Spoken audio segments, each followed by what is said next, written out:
I said that Monday's game was the first game that truly felt like 2022. Tuesday's game, I think, probably topped that and then some. Let's talk about it all today on Locked On Tigers. You are Locked On Tigers, your daily Detroit Tigers podcast. Part of the Locked On Podcast Network, your team every day.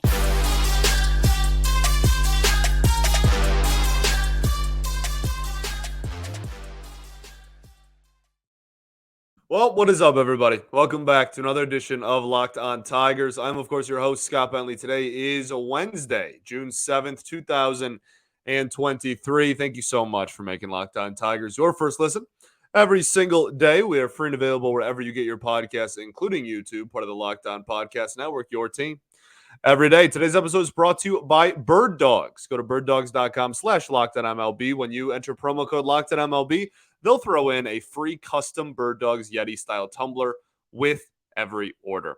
All right, well, welcome back. As I said, I appreciate y'all for tuning in. The Tigers lose 1-0 to the Philadelphia Phillies on Tuesday night. We're not going to start with the game. That we will talk plenty about the disaster that was the offense on June 6th, even though it's no longer an isolated incident. They have been absolutely dreadful at the plate ever since Riley Green got hurt. But I want to start with organizational news because, as we'll talk about at the end of the show, you can see here on our nice fancy itinerary we have these days on YouTube.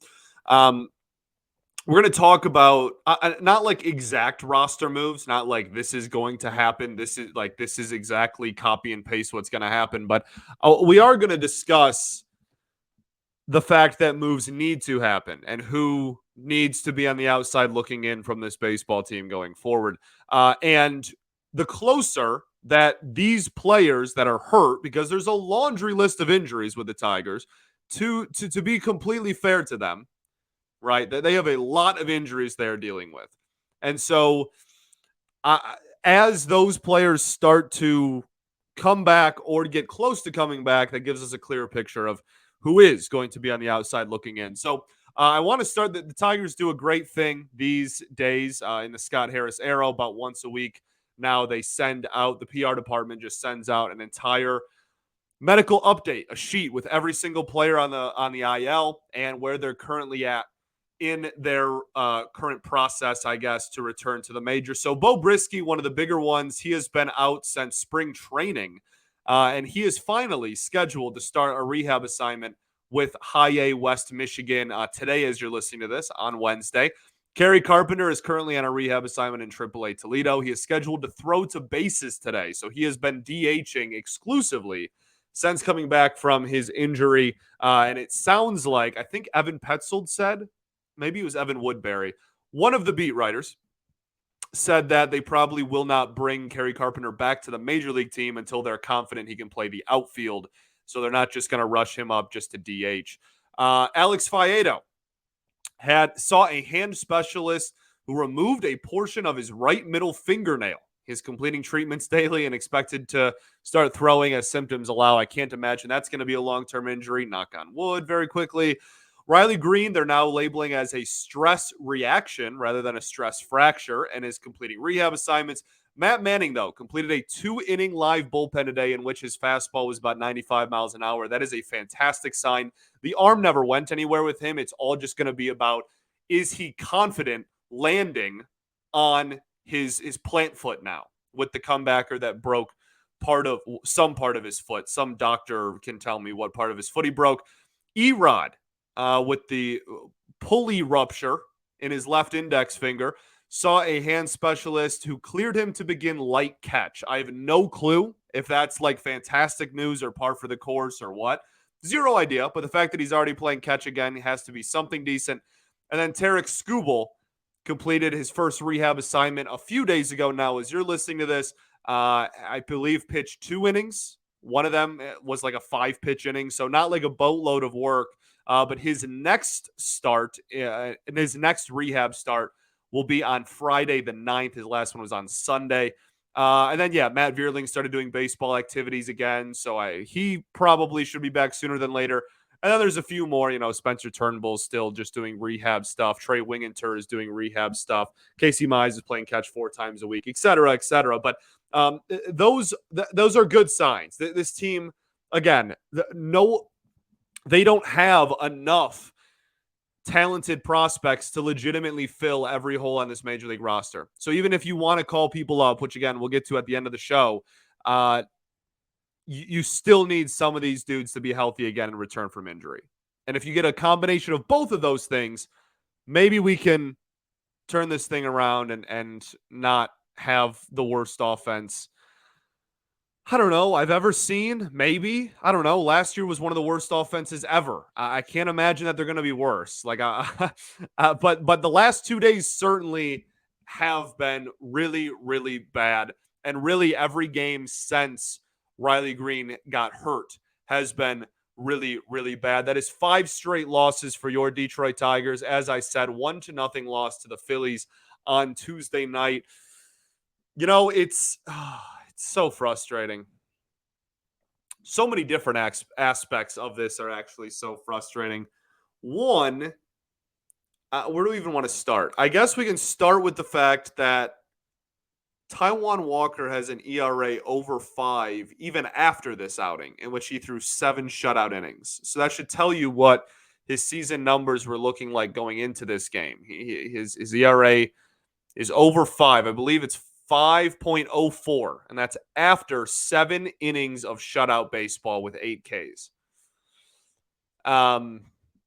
You had that bases loaded, no out situation, or 1 out, bases loaded, 1 out situation. Couldn't take advantage of it. And like the frustrating thing, I'm just going to use the word frustrating a million times apparently, is like McKinstry got good wood on that, right? Like that was a hard hit ball. And Brandon Marsh is a phenomenal defensive center fielder, so that obviously helped. He took a really good route to it and got there pretty easily. But like that's a hit a lot of times. That expected batting average was very high. Jake Rogers didn't do anything before that, or maybe it was Marisnik didn't do anything. I don't know. Everybody it all blends together now. You had 3 hits and 3 walks. You had 6 base runners in 9 innings. Couldn't plate a single run. If we want to play the OPS game on this one, if you're looking at the Tuesday, June 6, 2023 lineup, you now have 0 players with an OPS over 800. Zach Short technically, but like his sample size is so small that barely counts.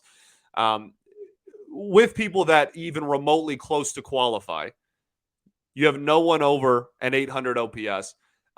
The only people over a 700 OPS are, again, Zach Short technically.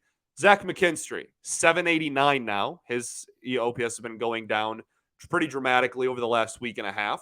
A lot of strikeouts on breaking balls low. We highlighted that yesterday, right? And then after that, there is now nobody else in the lineup with an OPS even over 700. Even over 700. A league average OPS is usually like 730, 740-ish, depending on the year. You don't have, after your leadoff hitter, you don't have a single qualified hitter with an OPS over 700. Javi Baez, 571. Spencer Torkelson, 665. Nick Maton, 604. Akil Baddoo now down to 695. Zach Short, 854 technically. Miguel Cabrera, 539. Jake Rogers, 616. Jake Marisnik, 378. Andy Ibanez pinch hits late, 512. Marisnik also a very small sample size. We'll throw that in there too. But dreadful. Absolutely dreadful. And here we are, talking about another shutout loss. They went 0 for 5 with runners in scoring position, 6 left on base. That means in their last 4 games, they have 1 hit with a runner in scoring position. Is that right? I guess, I don't think they had a hit on, they have 2. There you go. In your last 4 games, you have 2 total hits with runners in scoring position. That is absolutely pathetic and embarrassing. Let's keep talking about it, though, because we have fun doing that. But first, I got to tell y'all about our friends over at BetterHelp. This episode is brought to you by BetterHelp. It's easy to get caught up in what everyone else needs from you and never take a moment to think about what you need from yourself. But when you spend all your time giving, can kind of leave you feeling stretched thin and burned out. Therapy can give you the tools to find more balance in your life so you can keep supporting others without leaving yourself behind. If you're thinking of starting therapy, give BetterHelp a try. It's a fantastic resource. It's entirely online. It's designed to be convenient, flexible, and suited to fit your schedule. You can just fill out a brief questionnaire to get matched with a licensed therapist, and you can switch therapists at any time for no additional charge. Truly a remarkable resource that everyone has at their disposal now.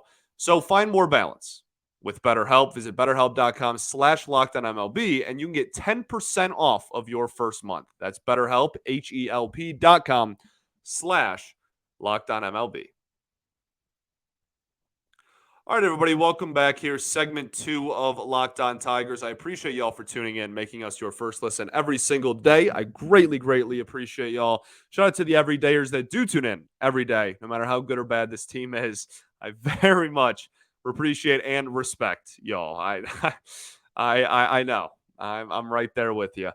Tomorrow we will be recapping the series finale against the Philadelphia Phillies. The pitching matchup for that game will be Reese Olson against Zach Wheeler. So tall task ahead yet again for your Detroit Tigers. Okay, so we're talking about the offense. 2 hits with runners in scoring position in the last 4 games, I believe. You went 0 for, then you went 0 for, then you had the Torkelson homer was 1, and then yesterday you had 1. Oh, maybe that's in our last 5 games. Yeah, that might be 2 total hits with runners in scoring position in the last 5 games. That's a good look. So there you go. Super clutch hitting. They leave the bases loaded yet again. I know it's further down in our itinerary here, but I guess we're jumping in a little bit. And we went through the lineup. Like there's I really don't want to start feeling like last year, but like at some point there's nothing else I can say. And like it's June. At some point, it's just the same thing, different day. At some point, it's just maybe this team just isn't very good. And maybe this offense, right? Like if it, what is it? If it looks like a chicken and it sounds like a chicken, like it's probably a chicken. I just... frustrating. Very frustrating. So there you go. There's your offense. You have you completely got sliced and diced. If you want a little bit better analysis than just, oh, we suck. They got sliced because Taijuan Walker has a really good splitter, and this team could not tell the difference between the low splitter and the low fastball if their careers depended on it. They absolutely could not tell the difference the entire game. No one could. They were swinging at – he was throwing splitters in the dirt on 3-ball counts and getting back-to-back swings and misses. Like, genuinely. Like, inexcusable, like fundamental stuff that you learn at a very early on in your baseball career, just completely out the window. Because the 5+ ERA Taijuan Walker – had a splitter that they couldn't pick up. And they got dominated. And that's no disrespect to Walker whatsoever. He's a very fine pitcher. I wanted the Tigers to get him when he was a free agent. I'm a fan. It's just, I said it yesterday, I'll say it again. I'm tired of being everybody's get right game. For 7 years, we've been every pitcher and team's get right game. And now it's gone even beyond that. Now it's like we're every pitcher's no-hit bid. I tweeted this out, but we're already at a point where for the last, 3 or 4 games, like, the Tigers just getting a hit is now a big deal. Like, the first hit they get in every game is, noteworthy. It's like, oh, they're not going to get no hit today. Great. They got no hit through 6 2 days ago. They got no hit through 4 1/3 maybe in this one. One of the White Sox pitchers took a no-hitter in a ish, like decently ish into the ball game over the weekend. Like it's just we're already there. And it sucks. The bullpen day actually worked out pretty well for the Detroit Tigers. Tyler Alexander starts. Tyler Alexander and I have had a very interesting, just, I don't know, relationship over the last few years since I've been the host of this show. I'm sure he doesn't even know who I am, but it's one of those things where very early on in my Locked On Tigers career here, hosting this show, I had proclaimed that Tyler Alexander should never be in your rotation, like scheduled in your rotation. He should never get the ball every fifth day. He can be a very valuable and effective long reliever. And I was really tired of him giving this team spot starts and filling in and finding his way into the rotation every single year. And a lot of people took that as slander. I never meant it to be. It's just I think he's better in a different role. That's truly all it ever was. But he has been this team's long reliever / spot starter for like 5 years now. So it's just he did it again, and he was effective in this one. He had the one solo home run to Kyle Schwarber, and that was quite literally the only base runner he gave up in his entire outing. He only faced the lineup one time through. One time through, and then Schwarber again, right, for lefty purposes. But that was it. That was it. That's all he did, and he did a fine job. Again, just the one hit. It was a solo homer, no walks, 3 Ks. Say what you will about Tyler Alexander. He's not going to walk people. And that I can absolutely love and respect. If anything else, this dude is going to make the hitter beat him. And he has a 6 ERA this year, even after this outing. The hitter has beaten him a lot. And even in this outing, he gave up I want to say in the first 4 innings, the Phillies had legitimately 4, I think. 4, yeah, I think 4, maybe even 5, 350 plus foot outs. It wasn't it wasn't the most dominant of performances. They had a lot of hard outs. They had a lot of far outs. But he got the job done. So hats off to Tyler Alexander. Unfortunately, he gets the loss. Not deserved whatsoever. But this offense is this offense. And then Jose Cisnero goes out there, pitches a clean inning. Tyler Holton looked fantastic. He has a 2.32 ERA on the season, 2 innings of work, 2 hits, 2 strikeouts, no runs or walks rather. But yeah, he's one of those great stories so far this season where Chris Fetter and his coaching staff have just done a phenomenal job tweaking Tyler Holton's stuff and delivery and really getting the most out of him. His changeup has really turned into a pretty legitimate pitch at this point. He only threw it 4 times in this ball game, but when he tunnels it it's like changeup, sinker, fastball, all kind of tunneling and looking pretty similar out of the hand. And he has the ability to really, really keep hitters off balance and has done a really great job this year. So shout out to Tyler Holton, shout out to Fetter and London, Nieves and all that. They've done a fantastic job piecing together some productive. I mean, Jose Cisneros' ERA is now 2.86 after this outing. Will Vest, who went into this outing with a 3 ERA, leaves it with a 2.74. He gives you 2 perfect innings, 2 innings, no hits, runs, or walks, and 3 strikeouts.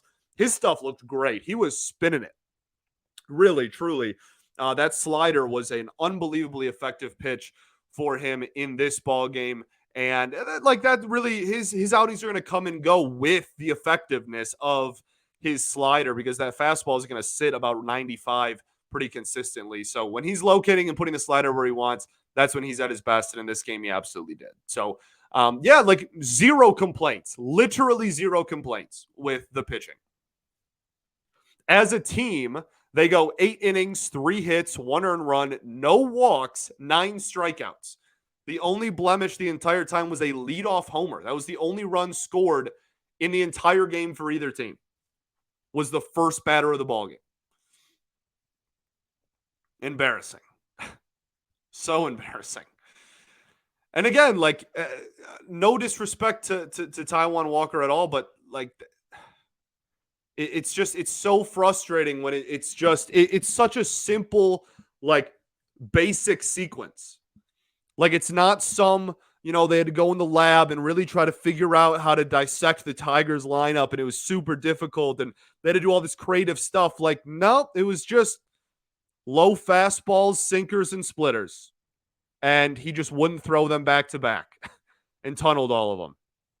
All at the knees, the entire game. Barely changed eye levels. Just kept the ball low, and the Tigers looked absolutely lost, like they had never seen a splitter before. Get shut out. They have scored in this whole series. They've scored 3 runs, but in this whole series, in what is that, 18 innings, they've scored via 1 swing. Nick Maton put a charge into 1 baseball, and that is the entire offense 2 games into this series. Unacceptable stuff, unfortunately. Okay, let's talk about we already kind of talked about RISP and bases loaded. I kind of jumped that one, but let's talk about where this team stands right now, what to expect as far as roster moves going forward. We'll do that, and then we'll talk about Game 3, Reese Olson and whatnot as well. We'll do that right after I tell y'all about our friends over at Bird Dogs. Bird Dogs is the best. They are the most comfortable shorts I own now. They are my favorite shorts that I own now. And I wear them golfing. I wear them lounging around the house. I wear them out to dinner. I wear them pretty much anywhere. They're so versatile, and that's what makes them so cool. But they're versatile not only with how they fit and feel, which is unbelievably comfortable, they're also versatile with how they look. They are acceptable pretty much anywhere you go. And that's why they have instantly become not only my favorite shorts, but really just Bird Dogs actually sent all the hosts a couple of pairs of shorts to try. And they're instantly 2 of my favorite just articles of clothing I have in my entire wardrobe. They're beyond comfortable. They fit amazingly. They look great on me. And you can wear them pretty much anywhere, anytime. They are the best. So go to birddogs.com/LockedOnMLB. When you enter promo code LockedOnMLB, they will throw in a free custom Bird Dogs Yeti style tumbler with every order. So go to birddogs.com/LockedOnMLB. Also got to talk to you guys today about Margs. This episode is brought to you by Margs Sparkling Margaritas. Look, you guys know I love a good drink when I'm trying to find, I am trying to find a replacement for the typical White Claws, High Noons, etc. Thank goodness I stumbled upon Margs. They're refreshing, ready-to-drink sparkling margaritas have officially become my go-to cocktail, crafted with real Blanco tequila. Margs are clean, crisp, and they genuinely taste so good. They've got 5 unique flavors, so there's something for everyone to enjoy. I love them most when I'm kicking back after work, watching a game on a weekend, hanging with friends, the summer. It really is the drink of summer for me. I can't wait to pack my cooler with Margs for my backyard barbecues, boat trips, days at the beach, etc. They are going to be the perfect tailgate season drink this fall as well. So visit sipmargs.com now to find a realtor near you. Goodness, that's SIPMARGS.com to find a realtor near you. Must be 21 or older to enjoy. Cheers, and please drink responsibly. All right, now that I hacked my way through that, goodness gracious, let's talk about what we can expect from this team roster-wise going forward. I said it yesterday. I've said it a few times. I refuse to believe that there's nothing this team can do going forward. I refuse. That is blasphemy. There's no possible way you can look me in the eyes, you look the entire fan base in the eyes, and actually believe, well, There's nothing we can do. We're just going to ride this out and see what happens. I refuse to believe that. And I'm not saying that this team's going to turn it around and be great. I think that ship has probably sailed, right? But I don't think you can just do nothing. I, again, refuse to believe that that is the solution here. Don't just wait it out. You have prospects that are hitting. Colt Keith is literally Barry Bonds in Double-A right now. I think he's going to go to Triple-A first. I'm not saying, he's going to have a pipeline straight to the majors here. But that still causes roster moves. Colt Keith gets called up. Someone else has to get called up to fill his spot. Then something has to happen in Triple-A to make a roster spot for him. There's a chain reaction here. Justin Henry Malloy, not as good of a May as an April. Still probably worth a look at some point this season. And when you have an entire lineup of not only just slightly below average, league average hitters, you're talking about a lineup with legitimately rivaling half of your lineup on a daily basis with a sub 600 OPS. There's just no way you can justify doing nothing. And as I said earlier this week, I'm not necessarily saying that this team needs to call up every single prospect. I don't want to ruin development, this all being said. But there has to be something you can do. There has to be people on the waiver wire that you can bring in. There has to be. We talked about Tapia. I tweeted about Tapia, who got DFA'd by the Boston Red Sox the other day. He's a lefty outfielder, which this team has quite a few of at the moment. But his OPS is over 800 against righties. This season, it's a platoon bat. It's not a World Series caliber move. He got DFA'd for a reason. He's on waivers for a reason. But is there anyone in this lineup who has an OPS that high? At least it's something. And I'm not saying that that specific move needs to happen. I'm just trying to paint a broader picture that there are always people that you have the ability to bring in. Always. It's also June. This is when moves happen. League-wide, June is the month where roster moves happen. Teams get a very clear picture about if they're going to be competitive or not.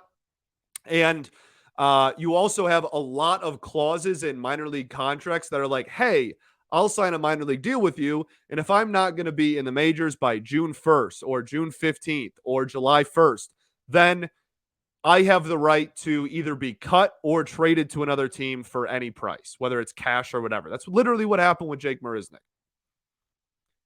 So, there are always moves you can make. Always.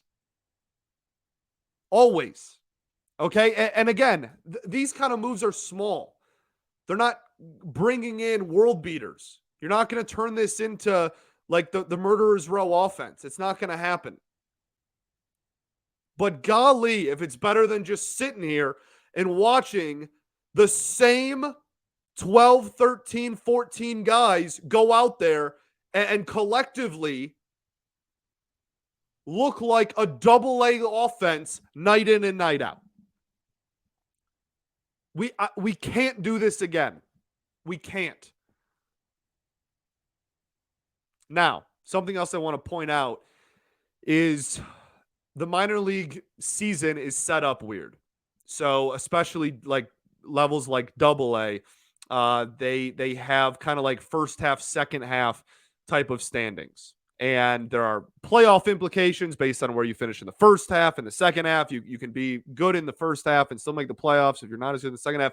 It's kind of complicated. I'm not going to explain the whole thing to you on air right now. But my point is a lot of Double-A roster moves happen after that halfway point in the season because people go, okay, we clinched a playoff spot at least, or the first half is done. We're going to start fresh with a not completely, but like a somewhat different roster because everyone's kind of not quite starting from scratch, but kind of, you know what I mean? So I would keep an eye on AA. Keep an eye on that. Like as that season gets closer, the halfway point in that season rather gets closer and closer. I would imagine that once that's done, there's probably going to be a flurry of roster moves at the AA level. We'll see what they end up being and the repercussions, the ripple effect of those moves, what above and directly above and below AA, right, could then have implications on what happens at the at AAA and if something even more of a ripple effect then happens up at the majors. So I'm just asking for something. You can't become complacent. This is a front office that was claiming people on waivers every 3 days in December. Why can't we have a constant turning of the bottom of the lineup when the season's actually going on and we know that a quarter of these dudes are just objectively not major league hitters? Why can't we keep that system rolling? Thanks for making Locked On Tigers your first listen every single day. We're free and available wherever you get your podcasts, including YouTube. Shout out to the everydayers that do tune in every day. We'll be back tomorrow recapping the series finale against the Philadelphia Phillies. Don't get swept. Don't lose 6 straight, please, for the love of everything. Reese Olson going again. It'll be fun to see how he goes up against a better lineup than he faced in his major league debut. We'll see how the stuff looks. The command is always the big question for him. And then Zach Wheeler is 4-4 with a 4.3 ERA so far this season. You got to just throw those out the window. Zach Wheeler's a darn good pitcher, and it doesn't really matter, apparently, because, Walker's numbers weren't good going into this start, and Nola's numbers weren't bad, but they certainly weren't like what we're used to from Nola. And both of them absolutely dominated us. So I don't even really care that Wheeler has a 4.3 ERA. I really don't. He's probably going to do really well. So we'll see what happens. Go salvage a win. Get back on track. Go into an off day on a victory. Come back home against a young Arizona team with a win in your back pocket and turn this thing around before everybody just looks around and goes, this is literally last year 2.0. What are we doing here? Don't let that happen. Do not. Peace and love. Going to therapy's dope. I'll catch you all tomorrow, baby. Go Tigers. I can never find this dang video, dude. Jeez.